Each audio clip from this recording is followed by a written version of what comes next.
Mwanaume ameoa ndani ya 7 anashindwa kumwingilia mkewe, akimsogelea tu bwana mkubwa kuchi na hii hawezi tena. Kapelekewa kila ya aina ya watu wameshindwa kumsaidia, wakamwambia hii dawa yake ni Qur'an, tumpeleke kwa Sheikh Wahid Abdussalam Bali hafidhahullah, Allah mhifadhi yeye na tuhifadhi sote. Akaletewa bibi harusi na mumewe nyumbani kwa Sheikh. Sheikh alimuuliza maswali mawili matatu, akagundua ana aina ya jini anaitwa aljinul ashiq, jini mahaba.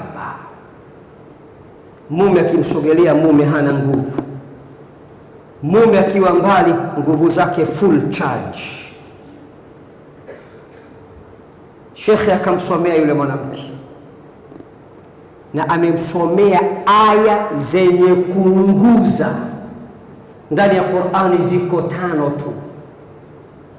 Sheikh Wahid Abdussalam Bali alipomsomea aya za kuunguza, bwana mkubwa tena kidume cha kijini kaja kichwani. Sheikh akampa mawaidha, na hayo anayasema Sheikh kwenye klipu yake, klipu nayo, na kwenye vitabu vyake karudia, nimevisoma, hicho pia ninacho. Mwisho yule jini huko analia sana, akasema natoka kwa sharti moja. Sikiza sharti hilo. Sharti gani? Anasema nimezoea kuishi katika kichwa cha mwanadamu, nimtoke ama nimwingie mumewe au nikuingie wewe Sheikh. Mwanaume karuka futi 222 akashafika mlangoni, simo. Sheikh amabarudi, akamwambia yule jini hakuna shida, toka, na usipotoka nitaendelea kukuunguza kwa maneno ya Allah. Allah anasema law anzalna hadha alqur'ana ala jabalin la ra'aytahu khashi'an mutasaddian min khashyati Allah.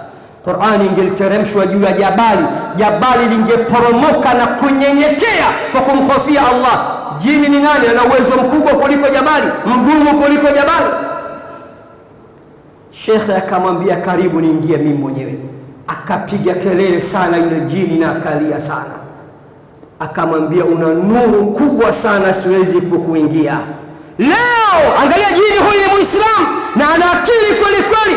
Leo umesoma dua hii ifuatayo: la ilaha illa Allah wahdahu la sharika lah lahul mulku wa lahul hamdu wa huwa ala kulli shay'in qadir, mara 100. Shekhe akamwambia basi sasa nakupa agizo la mwisho, utoke. Na akatoka. Bwana mkubwa alfajiri kesho anapiga simu kwa Sheikh. Sheikh anamwambia mambo yako safi kabisa.